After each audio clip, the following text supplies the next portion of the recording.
que fala sobre as fases do capitalismo. Da mesma forma que a Revolução Industrial tem 3 fases e estamos indo para a 4ª, nós temos também a fase do capitalismo. Então, eu quero que vocês pensem o seguinte: desde aquele século XV, lá, do século XV, XVI até o século XXI, nós já alcançamos as 4 fases do capitalismo. A primeira fase, aqui de baixo, ó, cada figura lembra as fases. A primeira fase do capitalismo foi a comercial, ou seja, o mundo, antes do capitalismo comercial, o mundo era feudal. Vocês vão estudar essa história, feudalismo. Então, o mundo era feudal, a base do mundo era rural, e com o capitalismo, o mundo vai mudando para o urbano, e a maneira de ganhar dinheiro vai mudando também. Não que o rural foi abandonado, mas a maneira vai mudando. Então, nós tivemos aqui, no primeiro momento, o capitalismo comercial, as grandes navegações, o mercantilismo, o fato do europeu vir aqui, pegar o que tem de melhor e vender na Europa, isso aí simbolizou muito o capitalismo comercial, a prática do artesanato e por aí vai. Mais tarde, né, depois da primeira Revolução Industrial, lá em 1750, nós tivemos aqui o capitalismo industrial, ou seja, as pessoas começam a morar nas cidades, as pessoas começam a ter um emprego, né, de carteira, e os sindicatos são criados. Aí eu pus 2 símbolos importantes aqui, que é a indústria automobilística, na parte de cima, isso aqui provavelmente é a Ford, e na parte de baixo eu coloquei aqui os cavalos que extraem petróleo, certo? Aqui eles ficam, isso aqui fica movimentando e bombeando petróleo para cima e furando o petróleo também, que tem a broca aqui, né, que perfura os poços e por aí vai. Petróleo é uma descoberta nos anos de 1870, se não me engano, mas é ainda no século XIX, né? É que marca a segunda Revolução Industrial.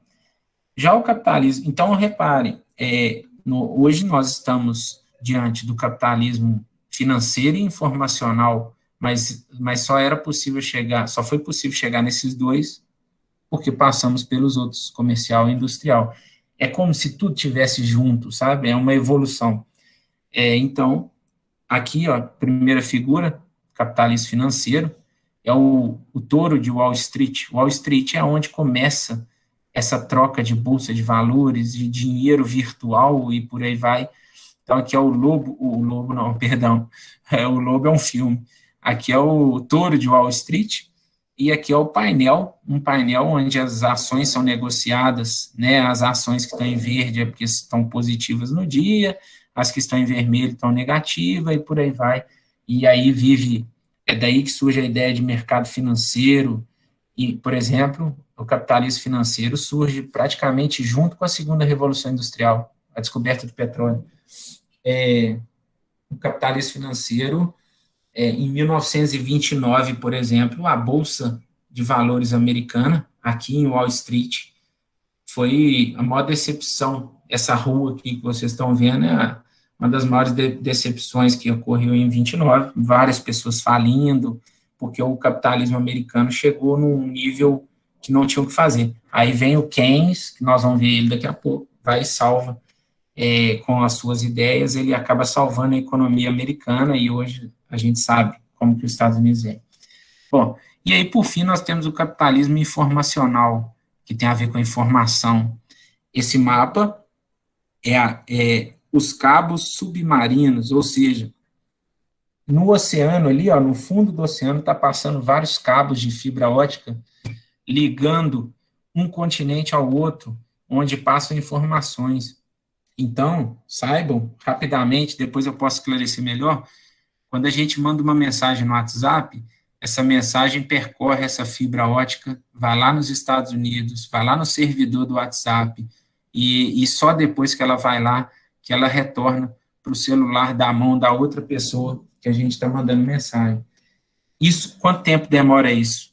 Menos de 1 segundo, às vezes. Então, a fibra ótica, até hoje, é a fibra mais rápida do mundo inventada, e por isso que os cabos submarinos, que antes eram de cobre, foram substituídos pela fibra ótica.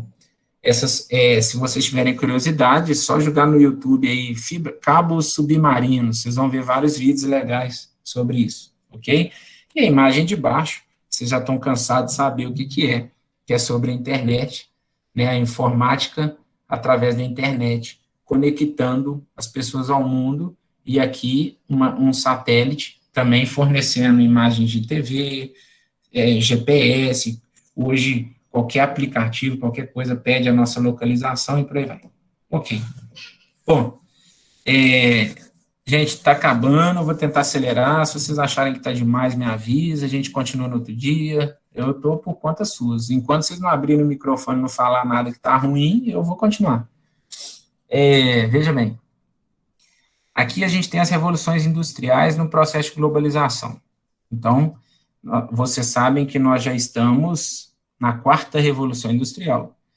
Nós já passamos por 3, então, a terceira anda junto com a globalização, né? O neoliberalismo, que é político, também anda junto com a globalização, então, não poderíamos falar de globalização sem pensar na terceira revolução industrial e no neoliberalismo, na política capitalista.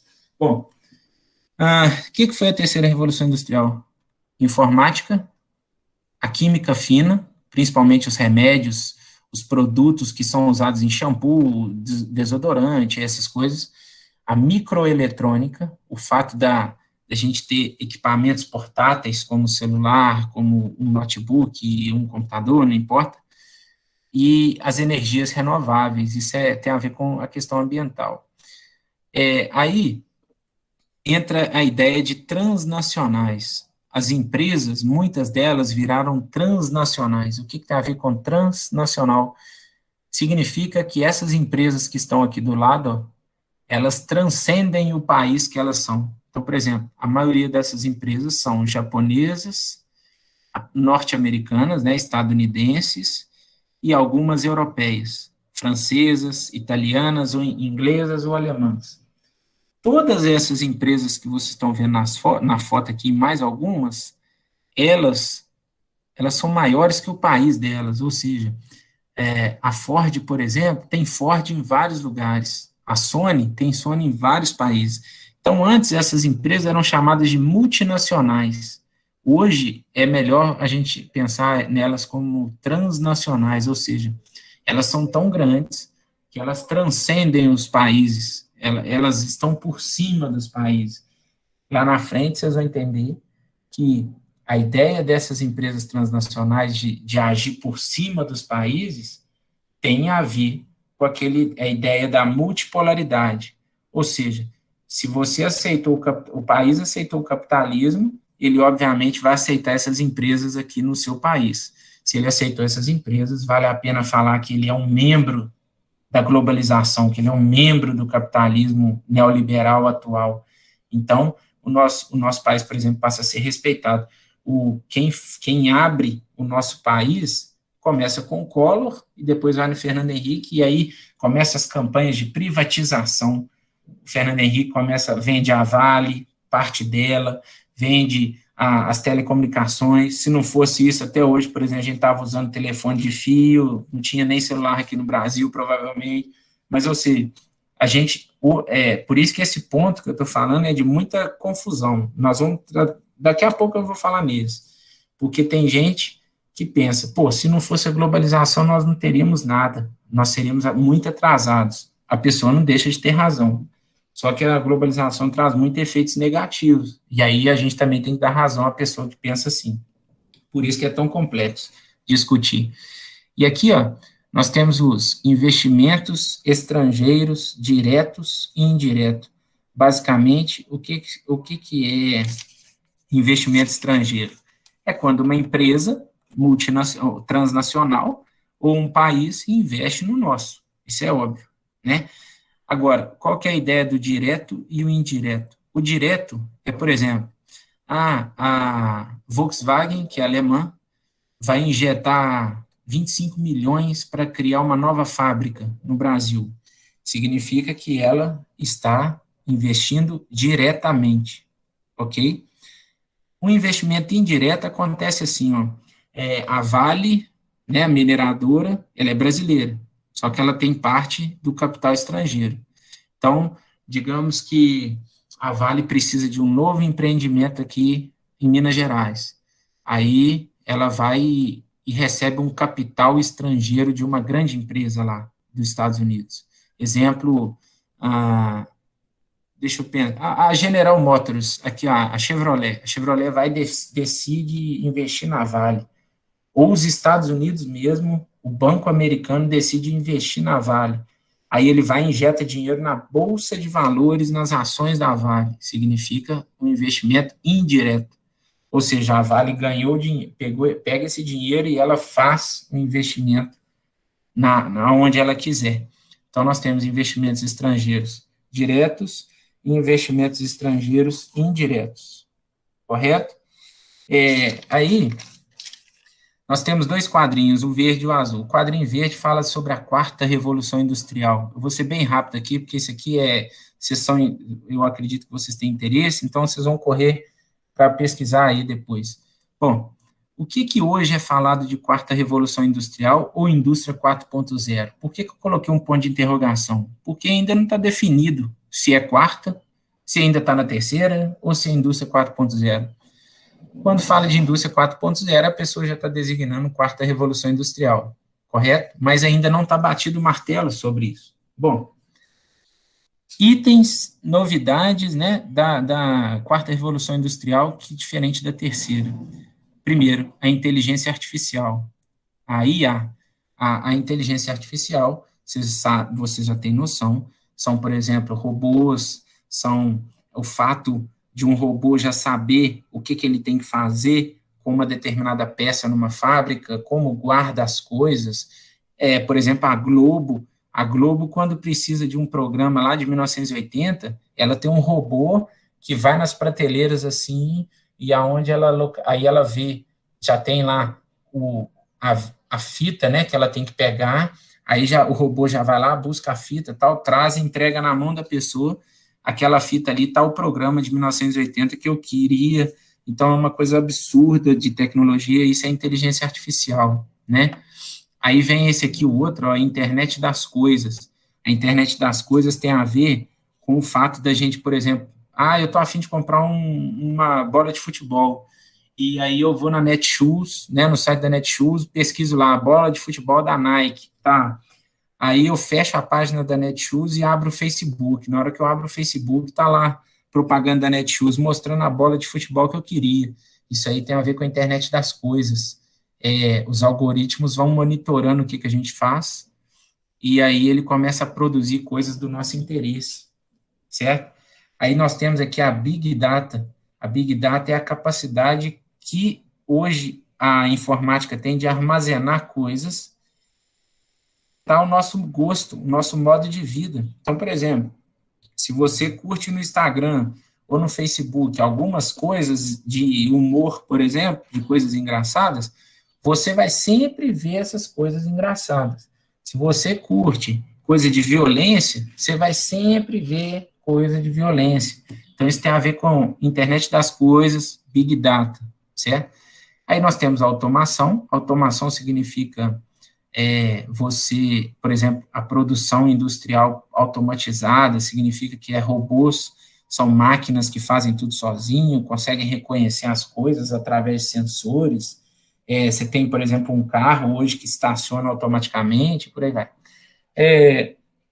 Aí, essa aqui, a grande parte, produção flexível e adaptável, significa o seguinte: o que é isso? De modo resumido, você tem a Nike, todo mundo aí conhece tênis da Nike, por exemplo, Adidas e por aí vai. O mesmo tênis que é produzido lá todos são produzidos lá no Vietnã, por exemplo, da Nike. Dentro do Vietnã, lá na fábrica da Nike, tem uns tênis que são vendidos apenas para o Brasil, tem uns tênis que são vendidos apenas para os Estados Unidos, tem uns tênis que são vendidos apenas para a Alemanha e por aí vai. Ou seja, os tênis da Nike, eles são adaptáveis para cada país e a produção é flexível. Produção flexível significa o seguinte: eu estou precisando de produzir 30 mil pares de tênis, então beleza, vamos organizar a produção para 30 mil. Eu estou precisando de produzir 2 mil só, então vamos organizar a produção para 2 mil. demite funcionário, vende máquina, depois compra de novo, ou separa parte da produção e por aí vai. E por último, esse método aqui, ó, chama controle por Kanban. Kanban em japonês significa cartão, né? É um termo japonês que traduzido significa cartões. O Kanban é muito usado no controle organizacional da empresa, ou seja, por exemplo, tem algumas empresas que usam o Kanban, o cara chega para trabalhar, por exemplo, eu vou trabalhar hoje, aí meu patrão, meu chefe lá fala assim, como que está seu Kanban hoje, como que está o seu Kanban de humor? Aí eu falo assim, hoje eu estou meio mal-humorado, aí você ganha um cartão amarelo, ou seja, esse cartão amarelo significa assim, ó, tome cuidado com o Felipe, ou tenha paciência com o Felipe, que hoje ele está meio mal-humorado, e por aí vai. Então, em hospitais também é usado o Kanban, por exemplo, você chega num andar do hospital, tem lá quantas macas se está disponível aqui, aí no mural lá do Kanban, tem lá, aqui tem 3 macas, duas está usada e uma não, então vai ter o cartãozinho lá te informando isso. Então, o Kanban é um método de controle de produção e por aí vai, fantástico, coisa de japonês, né? Eles desenvolvem bastante métodos, né? Desde o toyotismo, o toyotismo é uma das invenções do japonês, depois vocês podem pesquisar melhor, porque não dá tempo de explicar isso tudo. O toyotismo depois vem o just in time, que tem a ver com a produção flexível e adaptável, e depois os japoneses criam um Kanban, que é fantástico, é uma forma de organização. Aqui, ó, o quadrinho azul, eu vou explicar bem rápido, eu vou ler uma parte de um livro aqui, que fala sobre a concentração do capital. Como que essas empresas conseguem dominar a produção, certo? Então, nós temos aqui, ó, o que significa truste? Truste significa fusão de empresas, ou seja, é quando uma empresa se une a outra, criando grupos que tendem a monopolizar. Monopólio é quando um grupo, uma empresa ou um grupo, um conglomerado, domina o mercado. Exemplo, o Brasil, durante muitos anos, tem um monopólio do combustível, que é a Petrobras, que é uma empresa brasileira e também atende a outros países.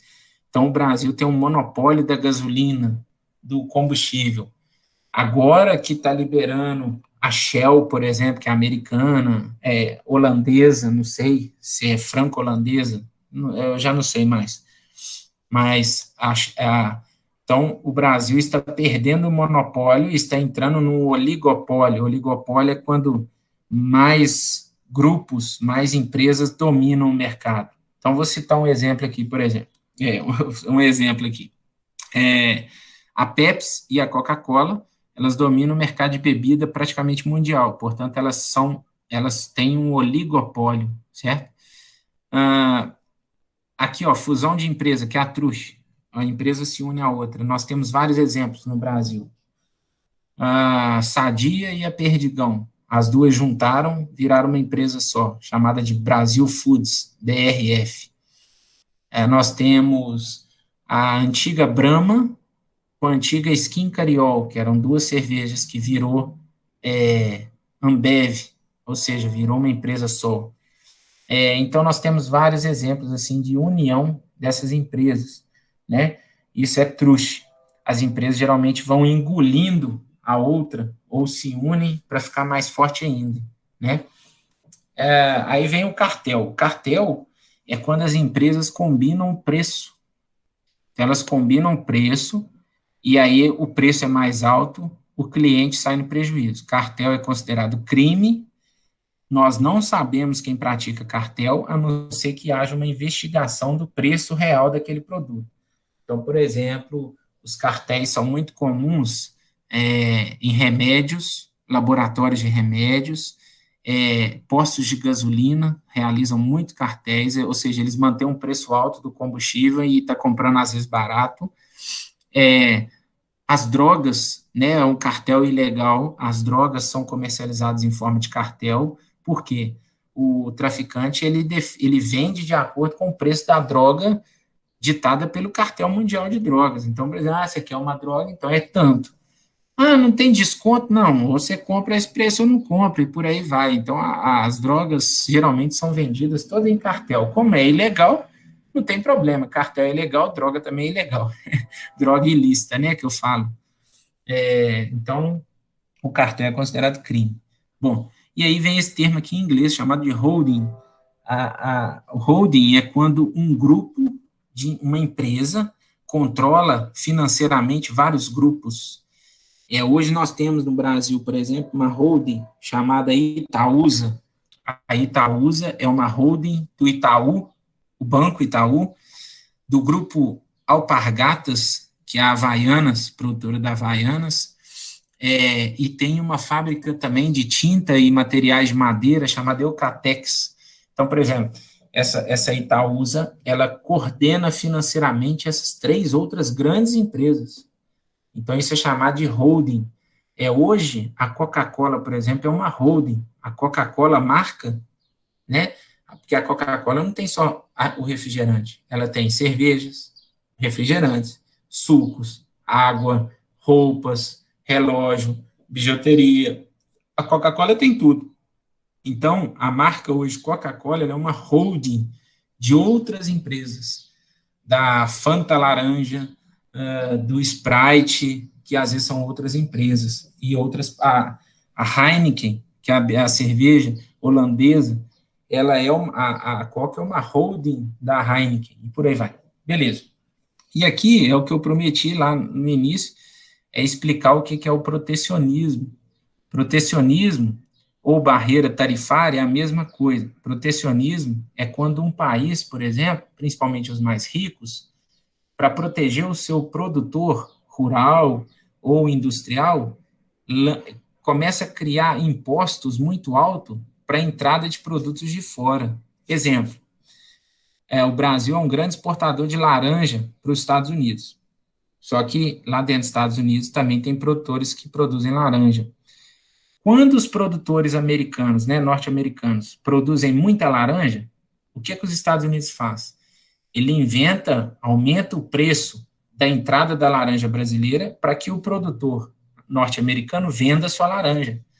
Então, ele acaba restringindo a entrada de laranja, assim ele faz com a entrada de aço, né?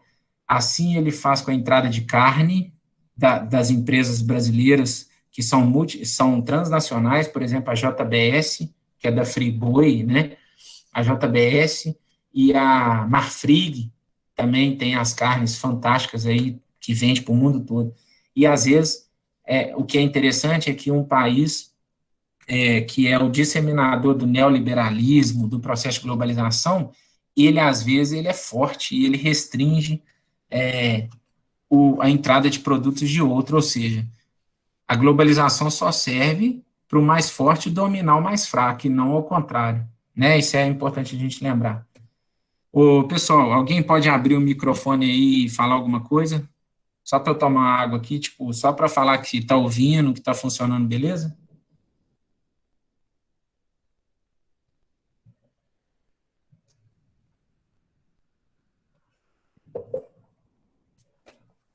Será que não tem mais ninguém me ouvindo, não? Ninguém abriu, eu vou abrir, né? É só você mesmo, Eu tô Fabiano. ouvindo. Tá, não dorme não, tá? Não dorme não. Vamos lá. Tá, aqui nos comentários, ô Felipe, Ah, o Nivaldo falou que trabalha agora hoje. tá. Não, fica assim. De todo jeito eu tô gravando, então o pessoal vai pegando depois, tá? Então Ok. vamos lá, vamos continuar. Tem quantas pessoas aí? Você consegue ver? Tem 8. Fechou. Aluno ou as Aluno, pessoas? tanto faz. Fechou, hein? Uma, duas, três, quatro. Tem 4. Tá bom, eu vou continuar. Bom, então, aqui as dimensões da globalização. Por que a gente tem que trabalhar com as dimensões? Porque a globalização ela se divide em partes. Quais partes? Social, cultural, política e espacial, que é do espaço geográfico. Então, não é só econômica que a gente trabalha a globalização que a gente pensa, a gente também tem que pensar por esses lados. E aí que entra as críticas da globalização de forma mais forte. Vamos lá. Ver a globalização apenas pelo prisma apenas pelo prisma da economia, que, aliás, é o enfoque predominante, é extremamente reducionista, ou seja, não poderia ser assim, né? Não pode olhar só pela economia. Claro, é no plano da economia que surgem as transformações, se não as mais evidentes, pelo menos as mais perceptíveis e mais facilmente mensuráveis. Porém, existem outras possibilidades de se enfocar a questão. Então, o mais importante é que as mudanças na economia são as que ocorrem no plano social, cultural, político e espacial, ensejadas pela globalização. A dimensão espacial atravessa todas as outras. A espacial aqui tem a ver com o espaço geográfico e é atravessada por elas. Ou seja, todas as dimensões sociais, econômicas, cultural, política, se refletem no espaço geográfico. Então, por isso que é importante estudar isso tudo. Porque as manifestações socioeconômica, cultural e política da globalização materializam-se no espaço geográfico e moldam-no, assim como são moldados por ele. Então, é no espaço geográfico, ou seja, é onde a gente vive, é onde a gente sobrevive, é que a globalização é representada. Bom, esse próximo slide, a gente vai entrar na dimensão política. Eu vou tentar ser bem rápido, porque eu já falei de algumas coisas, e aí eu quero só mostrar umas coisinhas rápidas para a gente entender como que o processo político ocorreu e por que ele ainda permanece. Bom, então, muitos autores dizem que a dimensão, a globalização nada mais é que a nova expansão do capitalismo, mas não quer dizer que seja uma nova fase. Significa a consolidação do capitalismo comercial, industrial, financeiro e informacional. Bom, o que acontece com aquela bipolaridade lá da doutrina Truman e do sistema de Bretton Woods? Em 1971, o Richard Nixon, que é esse camarada aqui, ó, presidente dos Estados Unidos, ele rompe com os acordos feitos em Bretton Woods. E a partir do momento que ele rompe com esses acordos, os Estados Unidos passam a se desvincular do dólar. Do dólar não, do ouro. Eu vou até, deixa eu ver se eu acho aqui, eu tenho que até ler, eu queria ler para você sobre Bretton Woods. Deixa eu ver se, o que ficou acordado. Bretton Woods foi um sistema que, ó, estou lendo, gerenciar a economia global que obrigava os países a adotarem uma política monetária, ou seja, a moeda em relação à outra. A taxa de câmbio de suas moedas era mantida dentro de uma faixa indexada ao dólar, cujo valor, por sua vez, estaria ligado ao ouro. Então a partir de 1944, com Bretton Woods, ficou decidido que toda moeda do país que aceitaria ser capitalista estaria vinculada ao dólar. Então, o dólar seria a moeda principal no mundo a partir de então, nas relações comerciais. E depois do dólar, todas as moedas estariam vinculadas ao ouro. Só que hoje, se a gente pegar a cotação de ouro, 1 grama de ouro, por exemplo, hoje é R$340. Então, digamos que ela deve ser o quê? Uns 45, 50 dólares. Os Estados Unidos passavam por uma crise muito grande na década de 70, crise do capitalismo. Então, o Richard Nixon, ele desvinculou, ele desrespeitou o que foi acordado em Bretton Woods e desvinculou o dólar do ouro. Mas o dólar continuou sendo a moeda principal no mundo até hoje. Talvez um dia, pode ser que mude, pode ser que seja a moeda chinesa, mas por enquanto é o dólar. E aí, a escola de Chicago, lá, que defende o neoliberalismo, ela começa a ganhar força. Durante o período, a escola consegue mais de 20 prêmios Nobel de economia. O prêmio Nobel não sei, o Nobel é um prêmio que é a personalidade cientista do ano. Então, na economia, só para vocês terem uma ideia como que existe um jogo de interesse. A escola de Chicago é aquela escola que disseminou o neoliberalismo, nós falamos lá do início. O Paulo Guedes formou lá. Só essa escola já premiou 20 pessoas no Nobel de Economia.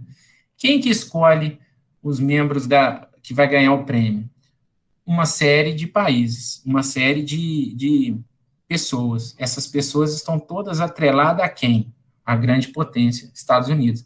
Então, se discute muito essas premiações de economia e por que a escola de Chicago já mandou 20, tem mais de 20, acho que são 26 prêmios Nobel da Economia. É porque é uma escola que disseminou o neoliberalismo, e esse neoliberalismo está implantado como ideologia até hoje no mundo, e a gente quase não consegue escapar dele mais, a minha opinião. Aí, tem algumas fotos aqui que é o seguinte, olha, esse camarada aqui, o Ronald Reagan, que eu já falei no início, ele foi o percussor, ele aplicou o neoliberalismo. Então, ó, funciona assim, ó, o Nixon, ele destravou a economia americana. O Reagan aplicou muito bem as ideias neoliberais da Escola de Chicago. Esses dois camaradas aqui, ó, esse aqui do lado direito mais alto sorridente, é o Keynes. O Keynes, lá em Bretton Woods, a ideologia dele perdeu para a ideologia desse cara do lado esquerdo de bigodinho aqui, ó, que é o Harry White. O economista Harry White, as suas ideias ganhou e passou a valer em Bretton Woods. O Keynes, que tinha salvado vários países em 29, dessa vez ele perdeu e as suas ideias não foram aceitas de novo, porque o mundo já passava por um outro processo. O mundo agora era multipolar. O mundo não era unipolar, não era só um que mandava, e por aí vai. E aí, aqui tem um encontro épico aqui entre os dois, um dos maiores ideólogos, né, economistas do mundo. E essa senhorinha aqui é a Margaret Thatcher, é a famosa dama de ferro, a carinha dela de boa. Mas não era tão boa assim, não, ela era pulso firme. Então, a Margaret Thatcher, ela aplicou muito bem o neoliberalismo no Reino Unido. Deixa eu ver aqui se nas minhas anotações eu estou esquecendo de alguma coisa, mas é isso. Eu já falei muita coisa antes. Então, repare que hoje o processo de globalização é pautado pelo neoliberalismo político, que o neoliberalismo nada mais é que uma modalidade do capitalismo, ou seja, o cidadão tem que ser livre para conquistar o que é seu.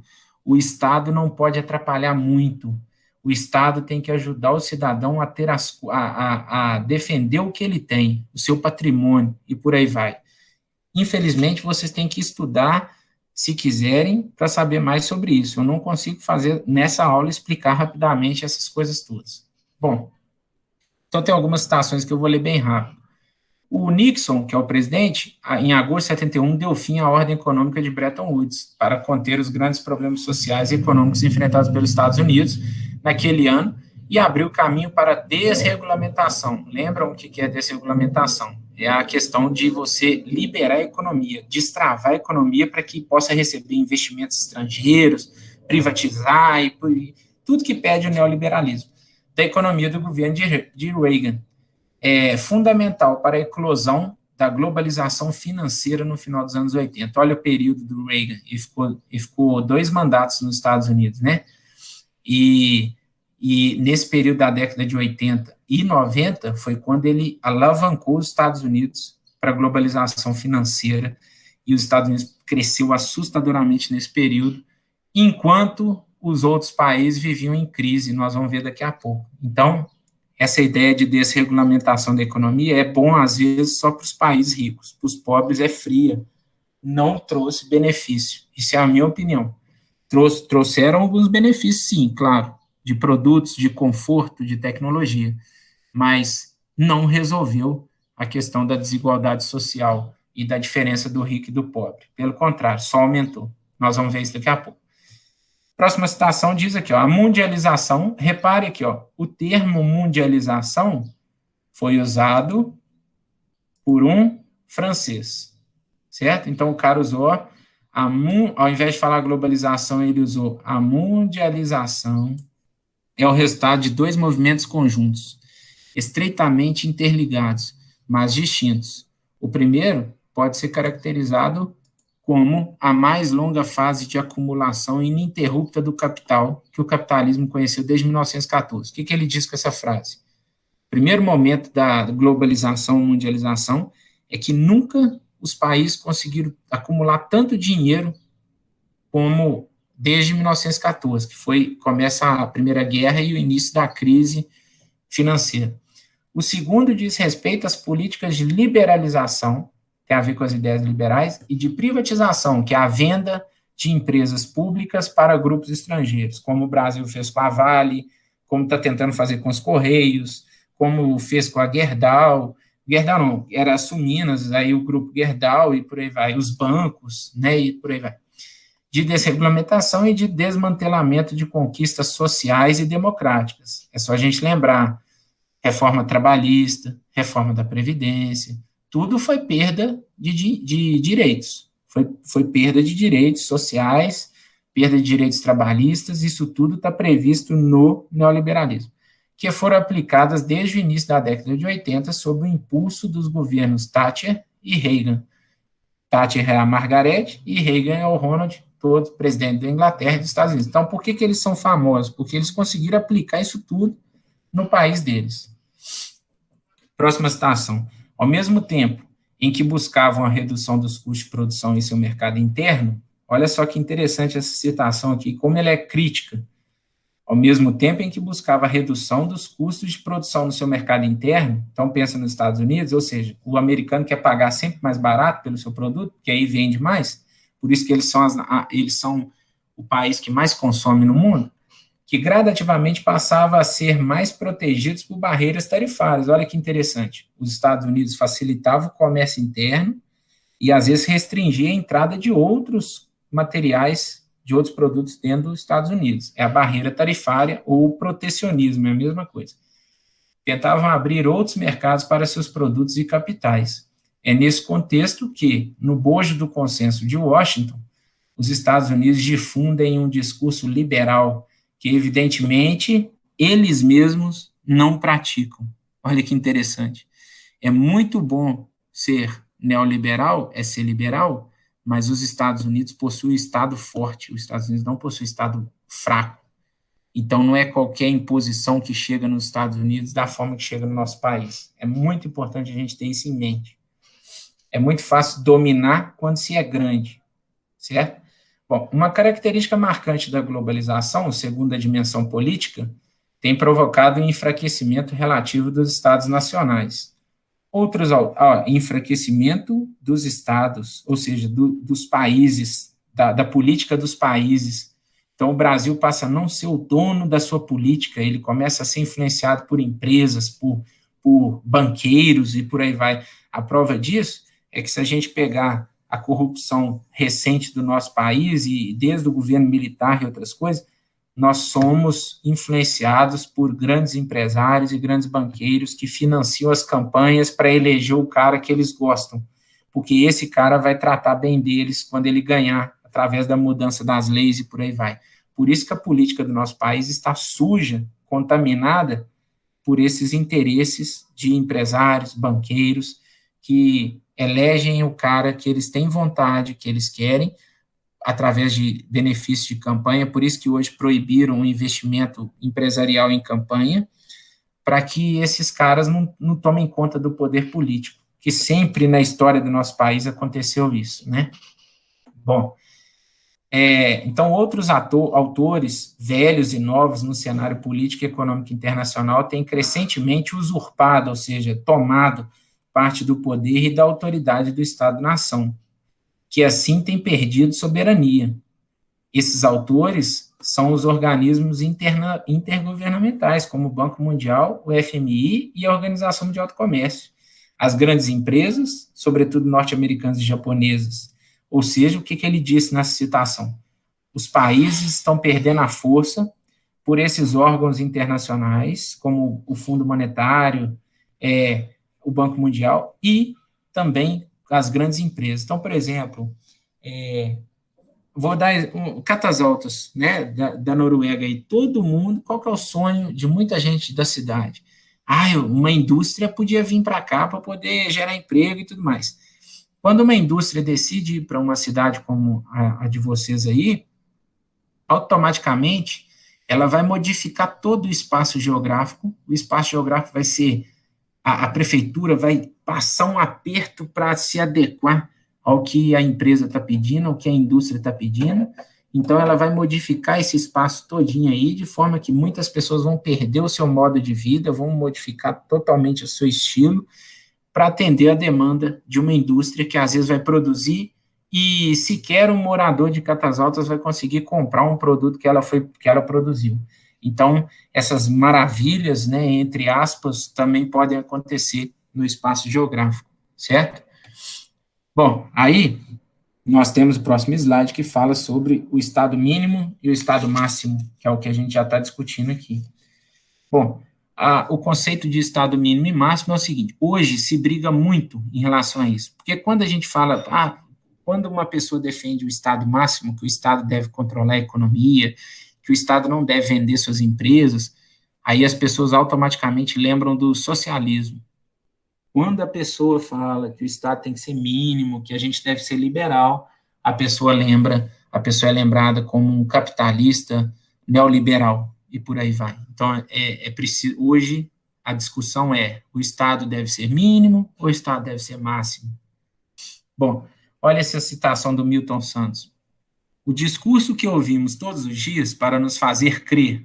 Claro que o Milton Santos é um grande crítico do processo de globalização à maneira norte-americana também.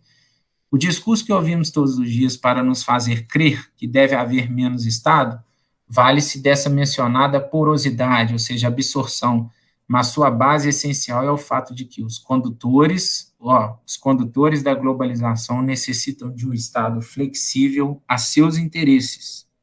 As privatizações, são a amostra de que o capital se tornou devorante, guloso ao extremo, exigindo sempre mais, querendo tudo. Além disso, a instalação desses capitais globalizados supõe que o território se adapte às suas necessidades de fluidez, investindo pesadamente para alterar a geografia das regiões escolhidas.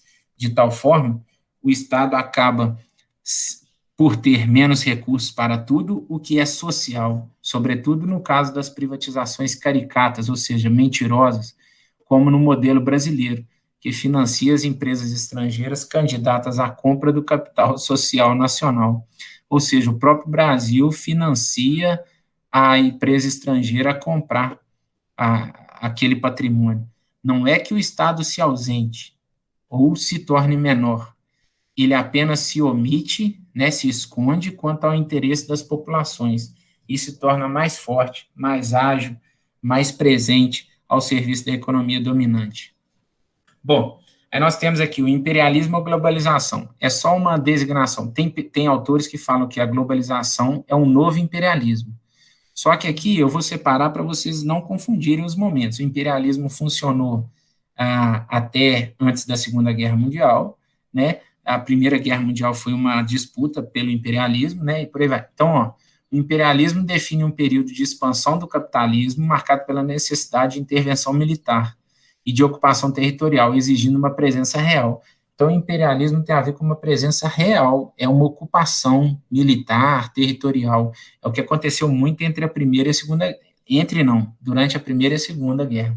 A globalização define um período no qual a subjugação, ou seja, a dominação, se estabelece muito mais pelo domínio da ciência e da técnica, da informação e de conhecimento, ou seja, nem sempre você tem que ir presencialmente naquele país para dominar ele. Às vezes, só com fluxo financeiro e de informação você domina. Essa é a ideia. Por isso que aqui tem autor... Olha essa charge, que legal. Muito prazer, imperialismo americano, mas pode chamar de globalização, que eu atendo. Então, isso é crítica de vários autores. Bom, aqui já vai ser mais rápido, tá? Aqui fala da dimensão socioeconômica do processo de globalização. O que é socioeconomia? É a mistura das condições sociais com as condições econômicas e a relação disso. Então, olha só que interessante. Aqui nós temos várias visões diferentes, controversas sobre esse processo. Por quê? Tem pessoas... se a gente perguntar a uma pessoa que é bem de vida, que tem dinheiro, que vive bem, confortavelmente, ela vai adorar a globalização, ela vai adorar a possibilidade de viajar, de gastar dinheiro em dólar, de mexer na rede social, de postar na rede social. Mas se a gente conversar com pessoas que são pobres, que não têm acesso a isso, ela não vai elogiar tanto assim essa questão de poder viajar, de poder comprar em dólar, de poder comprar roupas de marca. Então, a globalização, esse processo todo, o mundo atual que a gente vive, gera bastante de visões, e o rico tem uma visão, o pobre tem outra, e tem pessoas que não têm nem noção do que é isso. Então, é preciso a gente pensar nessas visões para entender a realidade de cada um, né? Então, o principal crítica, as principais críticas do processo de globalização é a desigualdade de renda, ou seja, de dinheiro, que contribui, obviamente, para a desigualdade social. Então, tem duas imagens aqui e tem mais outras depois, mas veja aqui. Olha como que é desigual o nosso mundo em relação à renda. 1% das pessoas do mundo possuem a metade da riqueza mundial. 80% das pessoas do mundo possuem apenas 5,5% da riqueza mundial. Isso é absurdamente desigual. Agora, olha o Brasil. 0,2% das pessoas tem 40,8% da riqueza. Ou seja, menos de 1% tem quase a metade. Metade dos brasileiros possuem 2% da riqueza do país. Então, isso é uma coisa incrível de desigual. Aí tem essa imagem aqui bonitinha, com o chimarrão aqui, e os continentes partidos, né, de cabeça para baixo, é porque aqui é o Fórum Social Mundial. Toda vez o Fórum Social Mundial acontece juntamente com o Fórum Econômico de Davos, lá na Suíça. Então, quando os líderes mundiais estão lá na Suíça, discutindo os rumos da economia mundial, trocando comércio, né, fazendo acordos e tudo mais, igual o Bolsonaro foi o ano passado, enquanto isso rola lá em Porto Alegre, rola o Fórum Social Mundial, ou seja, as pessoas se unem para exibir melhorias do que pode ser feito para conter essa ganância, para conter essa desigualdade social. É muito legal o Fórum Social Mundial, que reúne pessoas do mundo inteiro para cuidar do social. Eu vou ler aqui rapidamente, as citações são autoexplicativas, então não precisa de ficar preocupado muito. Como resultado das sucessivas crises econômicas, na segunda metade da década de 90 e início dos anos 2000, México, na Ásia, os tigres asiáticos, Rússia, Brasil, Argentina, e das crescentes manifestações anti-globalização de Seattle a Gênova, quando os atentados de 11 de setembro arrefeceram, né, aumentaram o movimento nas ruas e canalizaram para o Fórum Social Mundial, que é o encontro anti-Davos, que é aquele da Suíça que eu disse de Porto Alegre, né, o Fórum Social Mundial é no Brasil, disseminou-se a percepção de que a globalização tem mais pontos negativos do que positivos, principalmente em países como a Argentina, onde as reformas neoliberais fracassaram de forma retumbante. Isso é a crise que a Argentina viveu nos anos 2000, depois voltou a viver novamente essa crise agora, em 2018, e por aí vai, ainda está em crise.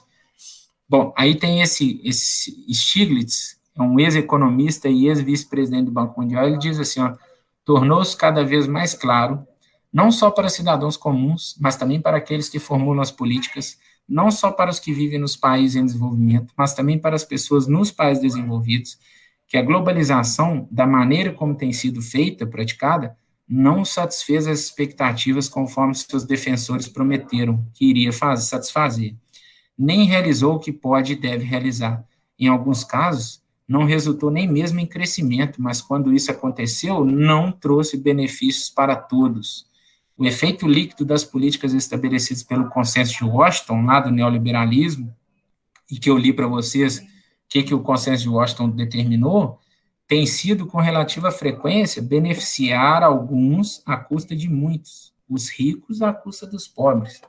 Em muitos casos, interesses e valores comerciais têm substituído a preocupação com o ambiente, a democracia, os direitos humanos e a justiça social.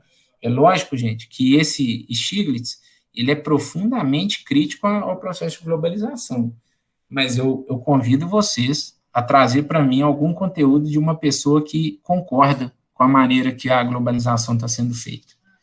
Bom, aqui tem uma imagem raio-x da desigualdade, só para mostrar o seguinte, 42 bilionários no mundo tem mais riqueza do que a metade da população do mundo, 3,7 bilhões de pessoas. Então, 42 bilionários no mundo têm mais da metade da riqueza. Nos Estados Unidos, os 3 mais ricos têm mais da metade de dinheiro do que a população, do que a metade da população, 160 milhões de pessoas. Detalhe, esse infográfico aqui, ele é de 2018, certo? Então, ele é atual. Agora, vamos ver o Brasil aqui, ó. 6 bilionários do Brasil têm mais riqueza do que 100 milhões de brasileiros. Olha o nome dos camaradas aqui, ó. Tá vendo esse grupo aqui, ó? AB InBev, AB InBev é os donos da Ambev. São os donos da Ambev, da fábrica de cerveja, né? Dessas cervejas, Brahma, Skol, e outras coisas. Então, depois a gente pode conversar um pouquinho sobre isso. E aqui tem essa outra coisa que é preocupante, que é o seguinte: um trabalhador que recebe salário mínimo, que no caso, em 2018, era de R$ 980, eu acredito, precisa trabalhar 19 anos, sem gastar nada, para ganhar o que 0,1% mais rico ganha por mês. Ou seja, nós vivemos uma profunda desigualdade, né? E o problema é que esse modelo de economia política da globalização não tem aumentado, não tem ajudado a diminuir, só tem ajudado a aumentar. Aí a gente entra nessa parte do trabalho, que também vai ser poucos slides, é coisa simples, mas é grave, porque a globalização tem aumentado o desemprego, né? E a gente vai entender por quê. Assim, o discurso dominante hoje no mundo, que é da ideia do consenso de Washington, é a flexibilização das leis trabalhistas, exemplo, diminuição das horas extras, diminuição dos salários trabalhados em relação à hora. Então, se a gente pegar a reforma trabalhista, a gente vai ver o que a gente perdeu no Brasil. Propondo a redução das garantias e das conquistas do período fordista, lá na época da indústria automobilística começando. O movimento sindical, que são os sindicatos, está enfraquecido em todos os países, inclusive nos países desenvolvidos, que são os ricos, e mesmo naqueles onde o sindicalismo foi fortemente arraigado e combatido. Vários motivos têm colaborado para isso: a competição das novas tecnologias e dos novos processos produtivos, que tem provocado desemprego estrutural, a fragmentação da grande planta, com a ênfase na economia de escopo, em detrimento da economia de escala. O desemprego estrutural é quando as pessoas perdem o emprego porque a profissão delas foi extinta. A informática fez muito isso, a internet fez muito isso, e por aí vai. Se a pessoa não adaptou, ela ficou sem emprego. Por isso a importância de se estudar com frequência para se atualizar. A difusão geográfica da produção, ou seja, a produção às vezes foi enviada para outros países, então deixou aquele pessoal na mão, aquele habitante do país na mão. A concorrência dos trabalhadores até então marginalizados. Hoje é muito comum a gente ver trabalhadores por várias horas em fila, que até está sem alimentação, tudo para conseguir um emprego que paga um salário mínimo, ou seja, as condições mínimas mesmo. E, por fim, a competição da força de trabalho mal remunerada, que é o que eu falei, das filas, da disputa, do pagar a vaga e outras coisas que existem, né? Como consequência desses avanços, as grandes corporações ganharam enorme flexibilidade na alocação de seus investimentos no espaço geográfico mundial. Quando a gente lembra de globalização em trabalho, a gente tem que lembrar da China. O que a China faz? Qual que é a importância da China? Por que a China cresceu nos últimos anos? Porque ela era o principal país que oferecia mão de obra barata. Era muita gente para trabalhar por qualquer salário. Aqui no Brasil, nós temos os imigrantes que chegam, também aceitam qualquer salário, dependendo se ele não for qualificado, e nós temos os bolivianos, por exemplo, que vão para São Paulo, fica lá quase num regime de escravidão, costurando, tecendo tecidos e por aí vai.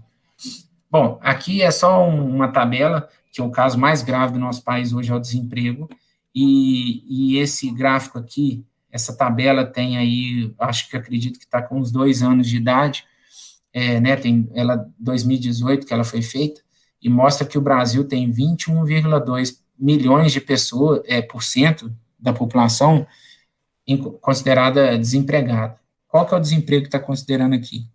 A pessoa desempregada na carteira mesmo que não tem, né, que já foi assinada, aquela pessoa que não procura mais emprego, que é chamada de desalentada, certo?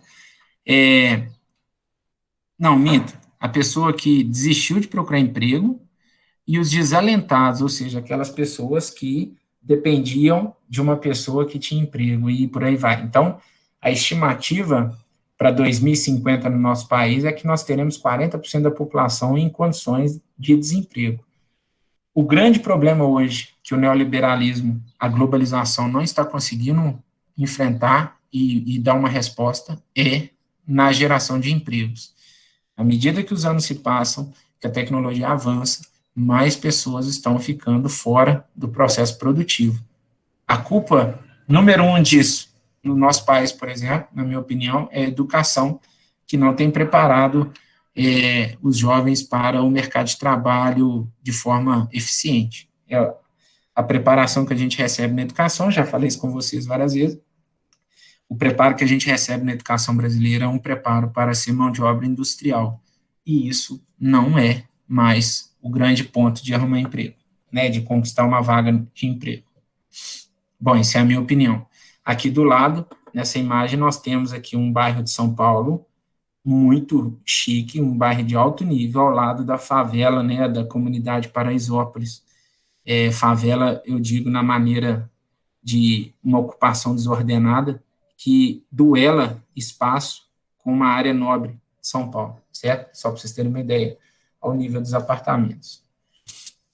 Aqui é o território de exclusão. Aqui são as partes no globo que eu mostrei para vocês lá no mapa de tráfego aéreo, onde estão os territórios excluídos e com poder paralelo e por aí vai. Então, são as áreas laranjas e verdes, que são as áreas fechadas, geralmente as áreas que falam que não participam do capitalismo, né, do processo. Aqui, por exemplo, é o Iraque e o Irã, aqui é parte de Mianmar, aqui parte da China, do Paquistão e outros países, aqui basicamente território chinês do lado oeste, que ainda é rural e tudo mais. Mas o que é legal dessa imagem é essa linha aqui pontilhada, que antigamente era a linha norte-sul, que dividia o mundo entre ricos e pobres, ou desenvolvidos e subdesenvolvidos. E se a gente pegar o mapa antigo, depois a gente pode fazer esse teste, o mapa antigo da linha norte-sul está mostrando para a gente que a maioria dos países a linha diminuiu. A parte rica do mundo, ela diminuiu o número de países, e a parte mais pobre aumentou o número de países, tipo, dando a entender que a globalização acentuou a exclusão, certo? Bom, aí a gente já está terminando, depois da dimensão cultural é só a questão ambiental, rapidinho. Sobre a dimensão cultural, a gente pode depois conversar melhor, mas é só algumas coisas que eu quero esclarecer. Primeiro, é o consumismo. Consumismo é o ato de consumir sem controle, né? Existe uma diferença muito grande entre o consumo e o consumismo. E o consumismo é quando a gente passa a consumir porque a gente achou bonito numa propaganda e que é normal e que não sei, é quando a gente já começa a ser modificado culturalmente e começa a ser atraído por propagandas e outras coisas. Então, o consumismo, eu acredito que todo mundo tenha noção do que seja. E um dos grandes problemas do consumismo é justamente a grande produção de lixo, de produtos que nós descartamos e que muitas vezes o que a gente descarta não tem uma destinação correta. Então, o consumismo gera grande prejuízo ambiental. Qual que é a ideia de se consumir muito? Quanto mais consome, mais a empresa produz. Quanto mais a empresa produz, mais os donos dela lucram. E quanto mais há lucro, mais riqueza aquele dono acumula e menos riqueza ele repassa para as pessoas, já que ele produz. Então, ele se acha, né, lógico, para ele lucrar, ele tem que pagar baixos salários e outras coisas. Então, é uma reação em cadeia, certo? Bom, o segundo ponto fala sobre o processo de aculturação. O processo de aculturação é quando a gente perde a nossa cultura raiz e começa a ser modificada pela cultura dominante. Hoje, a cultura dominante no mundo é a norte-americana. Então, a gente começa a sofrer imposição norte-americana. A gente começa a gostar de coisas americanas, norte-americanas, e aí nós temos vários exemplos disso. Aí tem esse conceito aqui da aldeia global. Vocês lembram lá no início que eu falei sobre a aldeia global? Eu falei que a aldeia global tem a ver com a comunicação, principalmente a internet, né? Principalmente o tanto que a internet aproximou as pessoas no mundo. Só que esse conceito eu pus em aspas, por quê?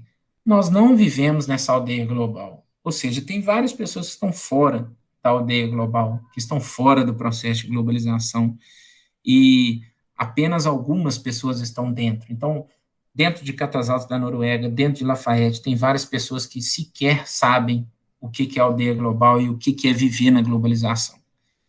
A prova disso é essas aulas do Estado, quantas pessoas não têm acesso, a escola teve que imprimir o PET, tem escola aí que nem conseguiu alcançar algum aluno, porque ele mora muito longe, numa área muito rural. Então, a gente tem a prova de que esse conceito de aldeia global, ele ainda é muito vago, porque nem todo mundo, nós não vivemos numa aldeia global, nós tentamos fazer parte da globalização, mas se a gente não trabalhar, se a gente não gastar o nosso dinheiro todo, a gente não consegue se adequar a esse conceito de aldeia global. E aí nós vamos ver sobre os movimentos anti-globalização, que é bem interessante, são movimentos que lutam contra esse devaneio da globalização, essa aceleração, essa loucura de ganhar dinheiro e outras coisas. Bom, o cultural, olha a citação que interessante, ó, o cultural, a nossa cultura foi capturada pela economia de mercado de consumo. Então, hoje, as pessoas esquecem a nossa economia e acabam consumindo de acordo com o que está pedindo, né? Aí vem essas figuras, vocês podem dar uma olhada, né? A maioria, eu acho que 90% dos logos aqui, 100% vocês conhecem, né? 90 não, 100. Então, nós temos aqui, ó, consumo ou consumismo? Bom, eu vejo o seguinte, se a pessoa é pobre, se a pessoa tem dificuldade para sobreviver, ela consome, porque ela consome para sobreviver. Agora, à medida que nós vamos melhorando financeiramente de vida, a gente já começa a criar hábitos consumistas, a gente compra muito, porque o consumismo foi associado durante muito tempo com a felicidade. Então, hoje o consumo está diretamente ligado à felicidade. Quem não fica feliz quando compra alguma coisa? Então, essa ideia de ser feliz, consumir, isso vem do processo de globalização, através das propagandas, através da internet, através dos aplicativos, redes sociais e por aí vai. Então, aqui nós temos, né, o Instagram, o Facebook, o Amazon Prime, que está dominando hoje a questão dos vídeos, o YouTube, que é clássico, famoso, Netflix, o Twitter, e essas imagens aqui fantásticas, mostrando uma pessoa presa atrás do código de barras, e como as propagandas influenciam as crianças. O McDonald's, por exemplo, com palhaços, com brinquedinhos, isso tudo está embutido. Eu poderia ficar aqui 4 horas falando de exemplos de consumismo e de como a gente é atraído, mas é lógico que cada um tem a sua ideia, acho que dá para a gente pular. Bom, aí tem a citação sobre isso, interessante, diz assim, ó, a produção de mercadorias é agora um fenômeno cultural, no qual se compram os produtos tanto por sua imagem quanto por seu uso imediato. Surgiu toda uma indústria para planejar a imagem das mercadorias e as estratégias de venda. A propaganda tornou-se uma mediação fundamental entre a cultura e a economia. Isso inclui, certamente, entre as inúmeras formas de produção estética, ainda que a existência da propaganda possa nos levar a questionar nossas ideias a respeito da estética. O que ele quis dizer com isso? Tem coisa que a gente compra, mas nós não estamos certos se aquilo é bonito e bom para nós, mas a gente compra porque nós vimos na propaganda, o povo está usando, e então a moda hoje é uma coisa muito grave, é uma coisa muito complexa que faz as pessoas comprarem sem pensar. Bom, outra, assim a globalização cultural, que aparece muito mais como padronização dos hábitos, gostos e comportamentos em termos de consumo, atinge o mundo inteiro, mas de forma segmentada, ou seja, de forma separada. Tem lugar que atinge mais, outro atinge menos. O lugar pobre não atinge nada. Atinge aqueles setores da população que estão suscetíveis ao apelo consumista e, evidentemente, têm recursos para gastar, ou seja, a classe média e alta dos vários países. Qual que é o grande problema que eu vejo hoje?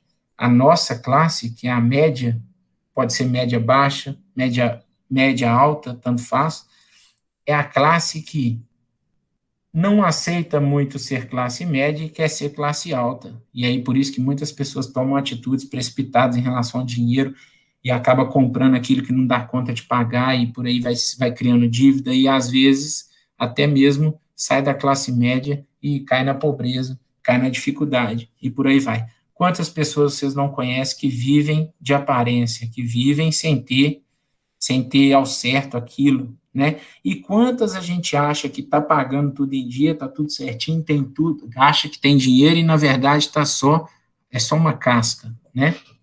Bom, e aí eu lanço essa pergunta para vocês, ó. Somos padronizados culturalmente? Bom, eu acredito que sim. Eu acho que, à medida que o tempo passa, pelo fato da gente acompanhar as redes sociais, propagandas, televisões, filmes, nós vamos a cultura dominante vai se incorporando em nós. Eu acho que a pessoa só não é padronizada culturalmente quando ela não assiste nada disso, quando ela vive no meio rural e não tem contato muito com as tecnologias modernas aí de redes sociais e tudo mais. Bom, aí temos o conceito da aldeia global, isso é só leitura mesmo. No entanto, a globalização é um processo temporal e especialmente desigual. Não são todos os lugares, nem todas as pessoas que fazem parte do espaço de fluxos. Os fluxos hegemônicos se dão em redes e há enormes porções do espaço geográfico mundial à margem deles, ou seja, fora dessas redes e dos fluxos, principalmente nos países subdesenvolvidos, sobretudo da África, o continente mais pobre e com menor densidade de infraestrutura, ou seja, tem lugares que você não tem estrutura para receber internet, portanto, como que a pessoa vai conhecer o mundo, por exemplo, à distância, se ela não tem internet? Então, o mundo dela, o espaço geográfico dela é reduzido, ela acaba, às vezes, sendo muito mais feliz do que nós, que temos acesso às coisas muito mais luxuosas do que a gente pode comprar. Então, isso é uma questão que dá para a gente discutir bastante. Milton Santos, em 96, né, no livro dele, chama atenção para o importante fato de que não há um espaço global, mas apenas espaços da globalização ligado por redes, ou seja, um espaço conecta ao outro. Então, redes e fluxos vocês vão ouvir toda vez que fala de globalização. Propõe que a globalização seja encarada na perspectiva de uma geografia das redes. Ora, as cidades globais são exatamente os pontos de interconexão privilegiados da rede de fluxo da globalização, do espaço de fluxo. Cidades globais são as cidades onde tem maior contato com a globalização, com a nova ordem mundial. Então, no caso, São Paulo, Londres, na Inglaterra, Nova York, nos Estados Unidos, Cidade do México, no México, Tóquio, no Japão, Pequim, na China, e por aí vai, certo? Bom, já está acabando, viu? Faltam uns 3 slides só. Movimentos anti-globalização. Aqui nós vamos ver quais são as estratégias que algum grupo de pessoas, né, alguns grupos de pessoas utilizam para resistir a essa loucura e serem pessoas mais felizes, mais saudáveis e por aí vai. Acho muito importante a gente fazer parte de um movimento desse para a gente não adoecer rápido, sabe? E ficar nessa ambição de dinheiro e tudo mais. A vida não se resume a isso. Bom, então o primeiro movimento é o Citaslow. Cita tem a ver com cidade, é um termo em francês, citar. Citaslow, slow de lento. Então isso aqui é um movimento onde as pessoas, durante alguns dias, elas reduzem a velocidade, elas desaceleram, elas vão trabalhar de forma menos horas dia, é um movimento, certo? Depois vocês podem saber mais a respeito. Tem também o Slow Food Brasil ou Slow Food Mundial. Slow, lento, food, alimentação. Então, significa, esse dia aqui é o que os europeus gostam muito. Esse dia aqui, você vai preparar seu alimento com calma, você vai fazer uma hora de almoço. É a ideia de alguns restaurantes que preparam o alimento na hora, demora mais, ou seja, você curte o seu almoço, você simplesmente não engole um hambúrguer porque você tem que trabalhar, aí você vai numa rede fast food e vai lá e empanturra para poder trabalhar. Vocês sabem que o fast food, né, o hambúrguer, o hot dog, Isso é uma criação antiga, lá no tempo, no início do capitalismo industrial. A ideia era criar alimentos que saciavam o ser humano de forma rápida, para que ele pudesse ter mais tempo para trabalhar. Então, para vocês terem uma ideia de que os grandes ricos dominantes do mundo, eles não tinham dó de como eles iriam ganhar o dinheiro, não, eles apenas queriam o dinheiro. Aqui é outra estratégia das moedas sociais brasileiras. Aqui mostra que algumas comunidades, eles desvinculam do real, né, o real moeda, e eles passam a comercializar moedas locais. E aí, o dono da mercearia, por exemplo, ele aceita moeda social. Claro que depois, a parceria dele com o banco, ele troca essas moedas a troco de real, se ele quiser fazer um investimento e tal. Mas são dinheiros que circulam dentro de comunidades. A Rocinha, lá no Recife, tem algumas comunidades que circulam essas moedas sociais. E, por fim, a economia solidária. O que é economia solidária? Significa você comprar do comerciante do seu bairro, do seu vizinho, é você evitar, você fazer o seu dinheiro circular aonde você vive, e não ir, por exemplo, numa grande rede de supermercado, numa grande rede de açougue, A ideia da economia solidária é os próximos se ajudarem para que eles cresçam juntos e o dinheiro fique circulando naquele espaço geográfico. Então, é muito interessante a ideia da economia solidária.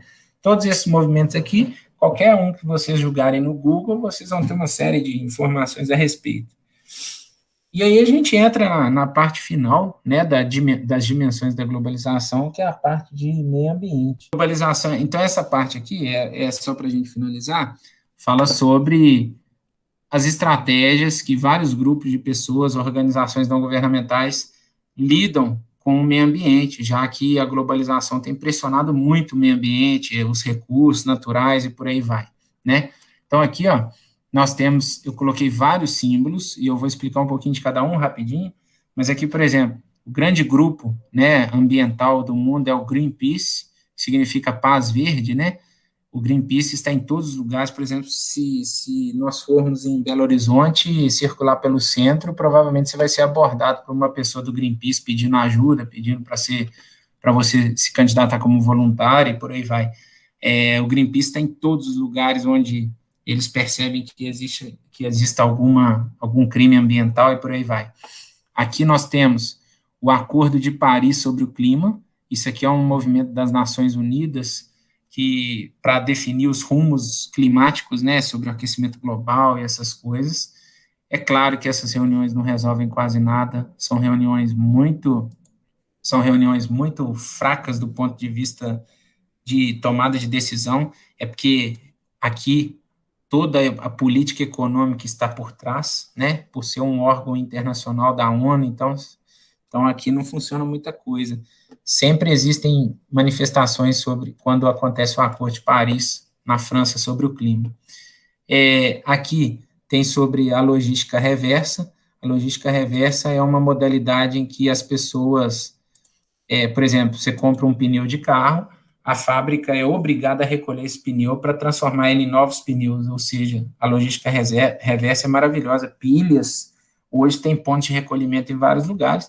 Então, a empresa é responsável por recolher o material que ela mesma produz e devolver, reciclar, e ela faz o que ela quiser, mas a obrigação dela é de recolher o que ela produz. Isso é maravilhoso. Isso tudo foi definido por políticas, né? Muita gente lutando a favor do meio ambiente. Aqui tem uma coisa famosa, que são os 5 R's: reduzir, reutilizar, reciclar, repensar e recusar. A ideia do 5R é que cada vez que a gente compra um produto, você tem que aplicar o 5R nele. Então, a gente deve aplicar o 5R em todo produto que a gente compra, se é possível. E na nossa casa, na nossa indústria, na nossa escola, a gente tem que aplicar o 5R sempre. Essa imagem aqui é para a gente medir a pegada ecológica, a pegada de carbono e a pegada hídrica. Vale a pena vocês entrarem, jogar no Google aí para vocês calcularem qual é a pegada de vocês. Aí vocês vão descobrir se vocês gastam muita água, se vocês poluem muito ou se vocês têm uma pegada ecológica. Muito legal. Aqui, do lado direito, é o desafio do lixo zero. é o 5R atrelado ao lixo zero. O que é lixo zero? Significa você não produzir lixo. Isso é um grande desafio, mas é maravilhoso. Significa que tudo que você consumir, você vai dar a destinação correta, portanto, você não vai ter um saco de lixo para deixar na porta da sua casa para ser descartado e levado no caminhão. O lixo zero é fantástico, é muito legal mesmo. Tem várias pessoas do mundo que conseguem fazer isso. Esse movimento aqui, ó, o downshifting, tá meio difícil de ler, mas é um estilo de vida, tá vendo? Lifestyle, estilo de vida. O movimento downshifting é um movimento que fazem as pessoas desacelerar. É a mesma coisa do movimento Sit-as-Low, mas aqui é um estilo de vida. Você vai ter um estilo de vida para sempre, né? Você vai mudar o seu comportamento, ou seja, ao invés de você ter produtos, correr atrás de dinheiro para conquistar patrimônio, você vai ter uma vida simples, você vai aprender a dar valor a coisas simples da vida. Eu acho que se a sociedade pensasse nisso, nós teríamos muito menos criminalidade, muito menos brigas familiares e por aí vai. Beleza. Aqui, esse urso panda bonitinho que é da WWF. WWF é a organização não governamental mais famosa na proteção de florestas, né?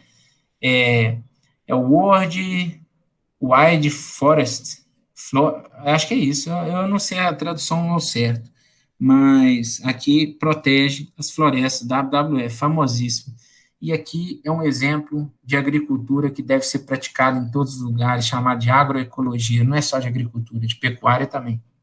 Então, o movimento agroecológico no mundo hoje está crescendo muito por causa da produção de orgânico, porque o Brasil é um dos países que mais utiliza agrotóxico, então a agroecologia é famosíssima e ela tem crescido muito nos últimos anos.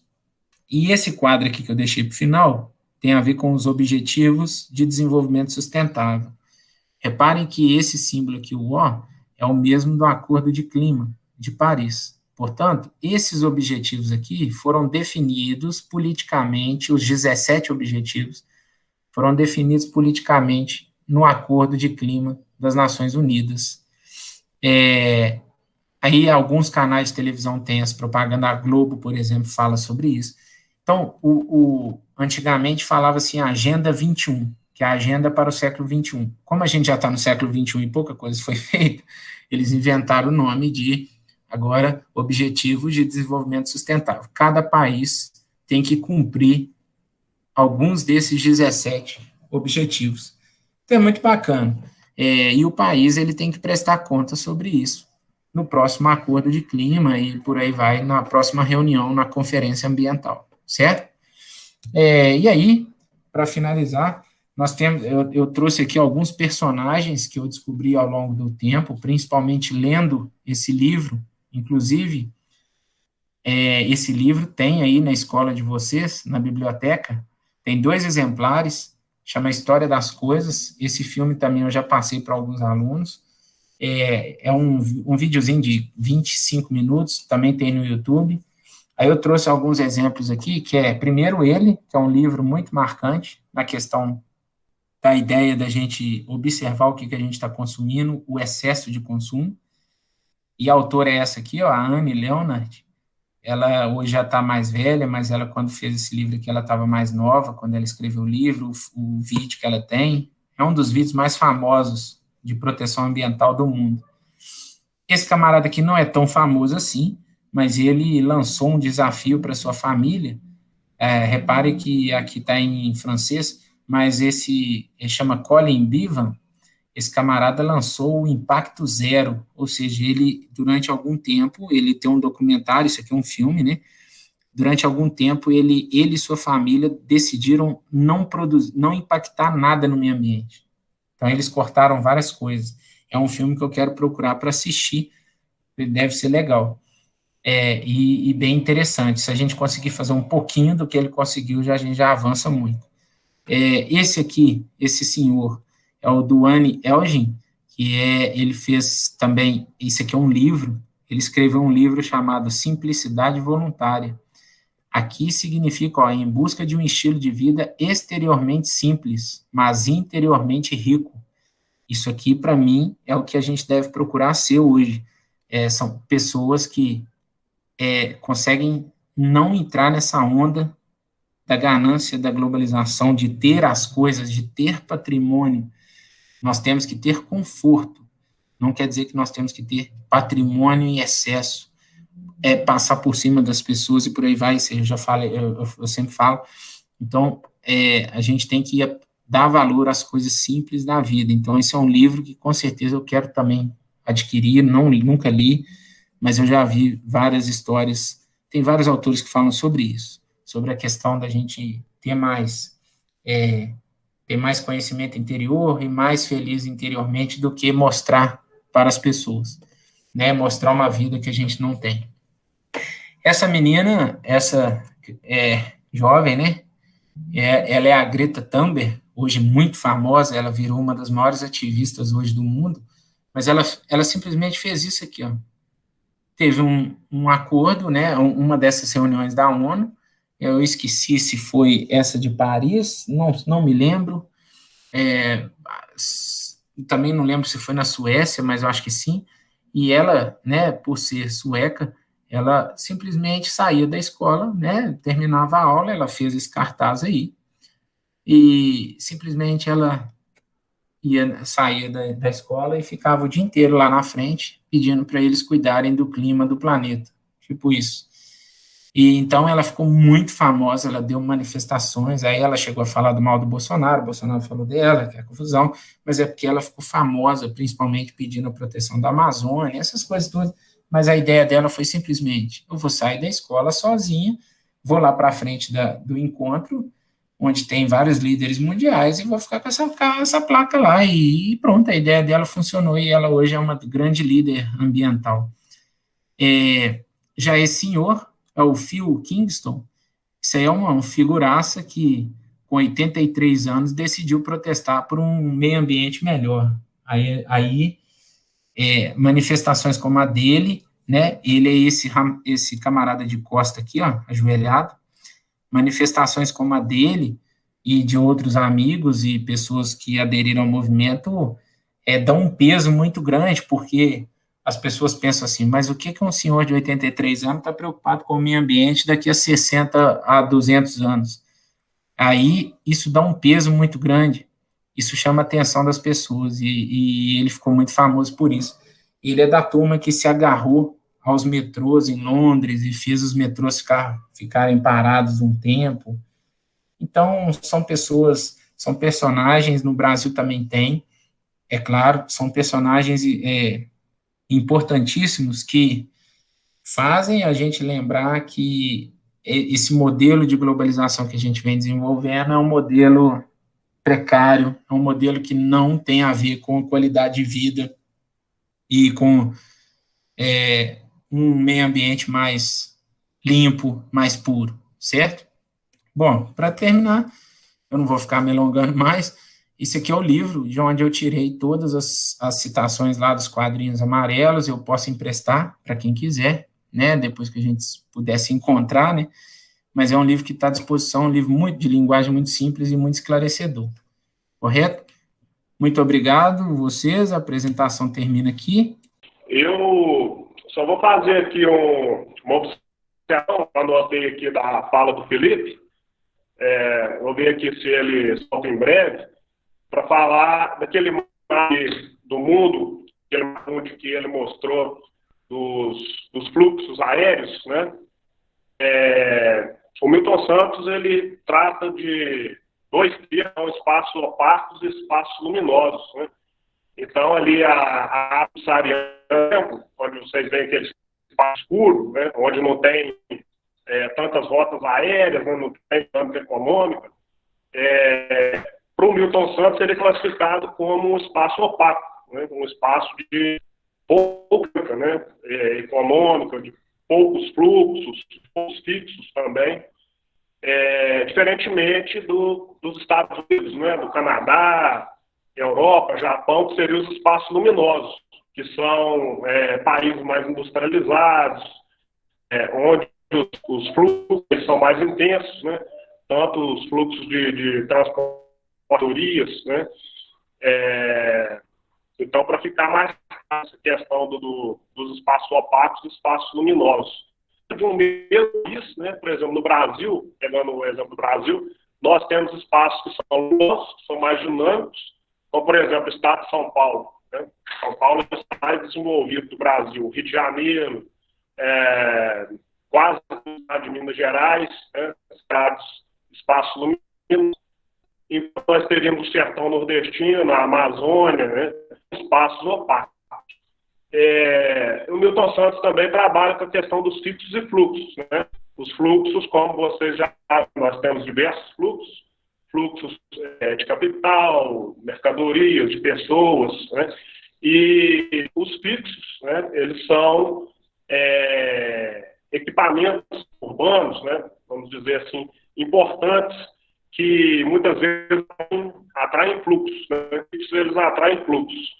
Por exemplo, grandes universidades, né? Universidade Federal de Viçosa, Universidade Federal de Minas Gerais, são fixos importantes que atraem fluxos para eles. Né? Grandes empresas, né? Como, por exemplo, a Fiat, também é um fixo importante, né? Que movimenta ali o município de Betim, né? E uma boa parte metropolitana de Belo Horizonte também. Né? Muitas pessoas saem dos municípios da região para ir trabalhar na fábrica da Fiat, né?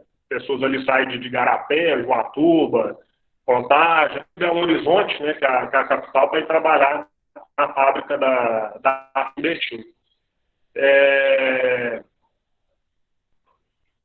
Essas eram minhas observações, né? Em relação a espaço opaco, espaços luminosos, fixos e fluxos também.